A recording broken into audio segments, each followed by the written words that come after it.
Thanks for joining us, everybody. We have another jam-packed hour. Right now, maybe you've heard of it. It's called Maskne. It's a rash, I guess, that you develop if you wear a mask under certain conditions. Can that possibly be true? Dr. Mary Noël George, St. Louis dermatologist, is with us on the line. Good morning, doctor. How are you? Good morning. I'm doing well, Charlie. Thanks for having me on. Is Maskne a real thing?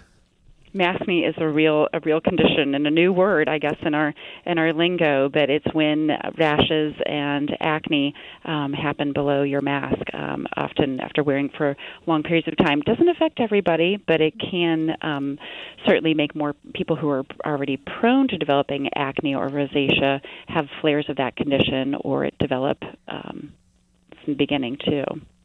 Now, does this happen even with the disposable masks, assuming you're not reusing a mask but using a new one every time you go out? It can happen with disposable masks as well. And sometimes it's just because of the irritation potential that those disposable masks can wear. The choice of mask can make, you can make better choices for mask fabrics if you're prone to these conditions or if you're prone to getting irritation on your skin. Cotton fabrics tend to be better for people who are getting rashes under their mask because they're just soft, natural, breathable fabrics and can be washed daily after use. Is there just too much humidity underneath there, or germs, or what are we talking about, doctor? It's many factors can go into it, and even with acne, we're not sure of all the factors that go into contributing to acne, but a lot of it can be clogged pores. So in that regard, too, it's helpful if you're prone to getting rashes under your mask to avoid wearing makeup, because makeup with a mask over it, the mask can push the makeup further into your pores to lead to more clogged pores.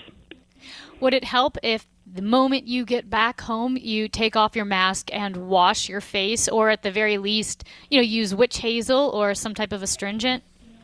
Yeah, cleansing and moisturizing your face daily is really important. So a gentle skin cleanser every morning and every night, and after removing your mask can go a long way. And also using a moisturizer immediately before and after washing your face and putting your mask on can help. And even if you're prone to acne, moisturizers, as long as you're choosing a good moisturizer, it shouldn't clog your pores. So you would want to look for one that says non-comedogenic or does not clog pores on it to help prevent any additional problems. Now, generally speaking, if you buy such products at a dermatologist, would they be the ones you're looking for? Yeah, most dermatologists, if we retail products, do have ones that are non-comedogenic in our offices. And one of my favorites that we retail is the Elta MD line of moisturizers that also have sunscreen in them. But if you're shopping over the counter, say at Walgreens, Target, or other stores in the area, lines that are non-comedogenic and don't clog pores are Neutrogena, Cetaphil, CeraVe. Those are all excellent over-the-counter lines that can help with moisturizers and sun protection that wouldn't clog pores and make acne or rashes worse. What can you do if your job, for instance, you work at a grocery store, requires you to wear a mask for 8 to 10 hours? How can you take care of your skin but also remain safe changing out the mask?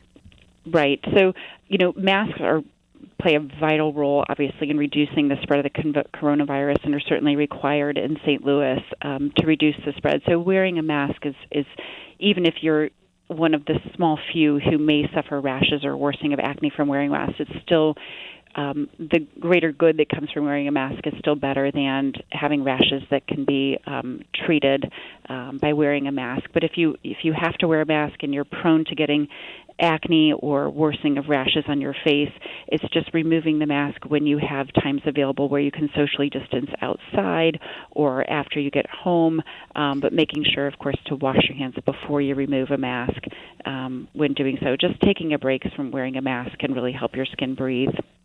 Real briefly, the last time you joined us, you were talking this spring about the lack of PPE in the greater St. Louis area. Haven't talked to you since then. How's the situation as far as you can see, Dr. Mary Noël George? Well, fortunately, even now that masks are required and there's a greater demand on the supply chain for wearing masks, we most of us can find masks and even disposable masks readily available at many stores, although the cost certainly has increased. The supply chain for supplying outpatient medical clinics such as my own is still not to normal. Just for example, our office is on allocation only, which means I'm only allotted a certain number of boxes per month for my supply, and I can't order more than that. And sometimes my major medical suppliers don't even have my minimum amount that I'm allowed to order on allocation for masks and for gloves. So the supply chain is still tight, and we will be in this for many, many more months to come. So hopefully that will improve as time goes on. Sounds good. And maybe since the last time we talked to you, or recently you moved your office, you're no longer in Bridgeton?